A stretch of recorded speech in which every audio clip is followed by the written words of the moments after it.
नमस्कार, जय महादेव। मैं हूँ एस्ट्रोलॉजर कृष्ण शर्मा। आप सबका बहुत बहुत स्वागत है मेरा ज्योतिष टॉक चैनल। जी हाँ, ज्योतिष टॉक चैनल पे आप सबका स्वागत करते हुए यही कहेंगे, अभी तक आपने हमारा चैनल सब्सक्राइब नहीं किया, लाइक नहीं किया तो शेयर नहीं करा, कर डालिए। और कमेंट्स बॉक्स में जरूर लिखा करें जब आपको वीडियो अच्छा लगे तो उसकी जानकारी आपको कैसी लगी उसके बारे में हमें भी जरूर बताया करें। तो चलिए शुरुआत करते हैं भाई दूज। जी हाँ, भाई के मस्तक पे तिलक अच्छे मुहूर्त में कब हो, कैसे करें, क्या करें, उस पर हम चर्चा करते हैं। 5 दिवसीय जो हमारा त्योहार है भाई दूज पे समाप्त हो जाएगा। तो शुरुआत करते हैं। यहाँ पर बताना चाहूंगी कि भाई दूज जो तिथि है वो 3 नवंबर को पड़ रही है, रविवार के दिन पड़ रही है और बेहद शुभ योगों में भी पड़ रही है। यहाँ पर यह भी जरूरी है, कई जगह आपने सुना होगा कि 1:30 बजे से मुहूर्त चालू है, मगर किसी को जल्दी है तो अपने शुभ मुहूर्त में कैसे अपने भाई के मस्तक पे तिलक करें उस पर सारी जानकारी मैं आपको बताती हूँ। देखिए, राहु काल नहीं होना चाहिए, भद्रा नहीं होनी चाहिए, तो भद्रा तो है ही नहीं।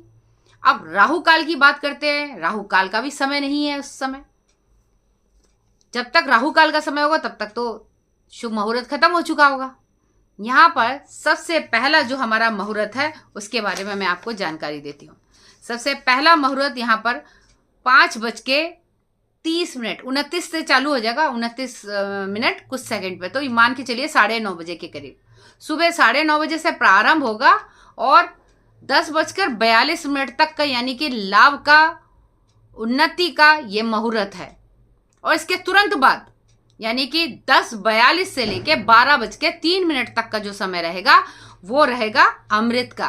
तो कुल मिला के कह सकते हैं 9:20 से लेके 12:03 तक का दोपहर का जो समय रहेगा बेहद उत्तम है, सर्वोत्तम है, क्योंकि ये मुहूर्त आपके भाई के मस्तक पे तिलक करने के लिए, उन्नति के लिए, सर्वोत्तम और उत्तम बनाने के लिए बहुत ज्यादा मंगलकारी है।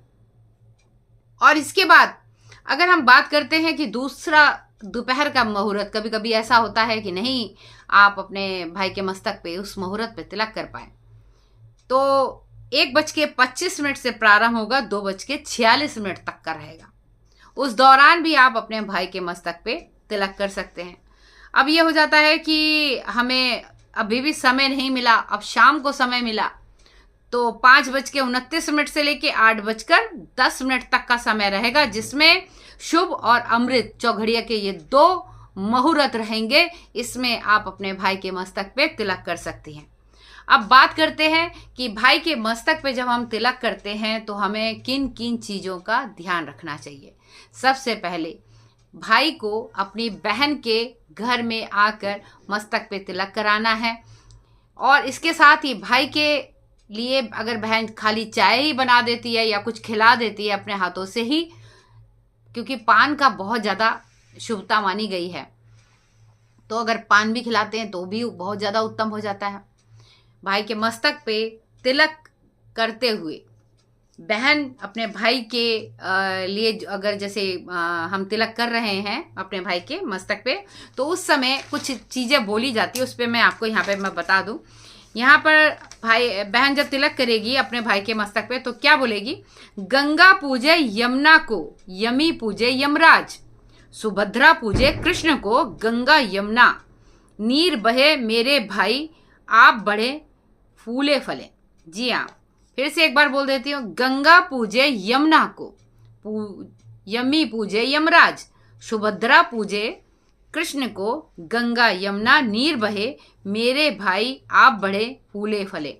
इस तरीके से बोलते हुए अपने भाई के मस्तक पे तिलक रोली से करती हैं बहनें, वो भी अगर अंगूठे से करती हैं तो बहुत ही ज़्यादा उत्तम। कई लोग जो है अनामिका उंगली से करते हैं, ये दिल से जुड़ा होता है, ठीक है, आप इससे भी कर सकते हैं। अंगूठे से करने का मतलब है तिलक आप कर रहे हैं ना, रास तिलक कर रहे हैं, तो लंबा तिलक बढ़िया से अपने भाई का अंगूठे से करिएगा। साथ में अक्षत जरूर लगाइएगा। भाई के आपने आरती करनी है और भाई के हाथ में आप नारियल जो गरी गोला होता है उसको आपने रखना है, उसके साथ में पंचमेवा रख दीजिएगा। आजकल तो पंचमेवा की मिठाई भी आ गई है, आप वही खिला सकते हैं, पंचमेवा रख दीजिए या तो फिर। तो ये सारी चीज़ें आपने भाई के हाथ पे रख कर उसको तिलक करना है, आरती करनी है, आशीर्वाद आपने भाई को देना है। और भाई चाहे छोटा हो जाए बड़ा, अगर अपनी बहन के चरण छू के आशीर्वाद ले लेता है, सोने पे सुहागा हो जाता है। उस समय आपकी बहन नहीं, वो यमराज की बहन यानी कि यम्मी के बराबर होती है, यमुना के बराबर होती है। तो ये कहानी इसलिए है कि एक बार यम्मी को बहुत बुरा लगता है कि उसके भाई जो हैं सभी के मृत्यु के कारण बनते हैं, सभी के प्राण हरते हैं। तो बहन को अच्छा नहीं लगता। बहन ने कहा हर दिन तो सही है, मगर भाई दूज के दिन भाई ऐसा कोई कार्य ना करे। इसलिए उन्होंने जब अपने भाई के मस्तक पे तिलक किया, जब भाई उनके घर आए तिलक किया, तो उन्होंने अपने भाई से वचन मांगा। और ये वचन में बोला कि जो भी बहन के घर में आकर अपने मस्तक पे तिलक कराएगा और बहन के हाथ से कुछ भी खाएगा, उसको कोई भी अकाल मृत्यु, यम पीड़ा बिल्कुल ना सताए। ये यमराज से बहन यमुना जी ने अपना वचन ले लिया था। तब से ये प्रथा चली आई है। वो कहते हैं यमुना जी का अगर जल मिल जाए तो भाई के ऊपर भी छिड़किए और अपने ऊपर भी छिड़किए। और अगर यमुना जी का थोड़ा भी पानी अगर जल में मिलाकर स्नान करते हैं तो बेहद उत्तम रहता है। यमुना जी पे जाकर एक दीप दान जरूर करके आइए, शाम को दोपहर में जब भी आपको समय मिले, ये भी बहुत ज़्यादा शुभ रहता है। और इसके साथ ही यहाँ पर एक चीज़ बताएं कि आखिरी एक दीप फिर रात में निकाला जाएगा और मिट्टी के जो घड़ा है उसमें पानी भी निकाल कर आपने शाम को रख दीजिएगा। ये दो चीज़ें जरूर रख दीजिएगा। इससे क्या है कि उनके साथ में आपके घर में आपके पितृ या आपके कोई घर में कोई अतिरिक्त चीज़ें होती हैं, वो साथ ही साथ दीपक के और जल के साथ निकल जाती हैं।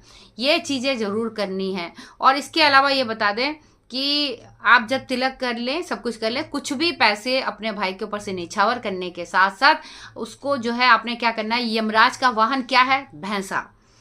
तो आप भैंसे को या बैल को उसको आप चारा खिला दीजिएगा, या कुछ भी उससे पालक खरीदिए, या कुछ भी आप जो खरीद सकते हैं वो आपने जो है गौशाला में जाके दान कर दीजिए, या फिर आप जो है किसी को अपने हाथों से खिला दीजिएगा। और ये बोल के कि मेरे भाई के ऊपर कोई भी ऐसी पीड़ा ना आए जिसके कारण आपका भाई अकाल मृत्यु और यम पीड़ा से पीड़ित हो। तो इन सब चीज़ों से आपके भाई सुरक्षित रहें, साथ ही आप भी सुरक्षित रहें। ये दोनों कामना करते हुए आपने ये जो गाय भैंसे को और गाय को बैल को जो आपने चारा दिया है वो खिला दीजिएगा, ये कर दीजिएगा। और यकीन मानिए आपके लिए बेहद शुभ हो जाएगा।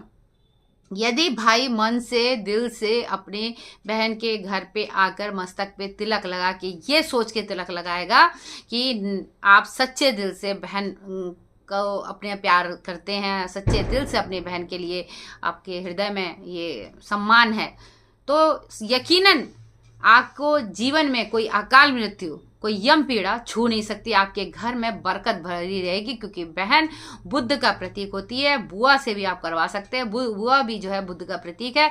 ये दो चीज जो हैं, बुआ और बहन, ये दोनों का अगर आप सम्मान करते हैं, यकीनन आपके घर में सुख समृद्धि और धन की कभी कमी नहीं हो पाएगी। हमारा वीडियो आपको अच्छा लगे तो लाइक करना, सब्सक्राइब करना, शेयर करना बिल्कुल ना भूलें। और साथ ही यही कहेंगे सभी पर भगवान भोलेनाथ अपनी कृपा बना के रखें। और कल का दिन जो 3 नवंबर का जो दिन है, आपके लिए, आपके भाई के लिए, भाई बहनों के लिए बहुत ज़्यादा शुभ रहे। स्वस्थ रहें, मस्त रहें। भगवान भोलेनाथ आप सभी पर अपनी कृपा बना के रखें। हर हर महादेव।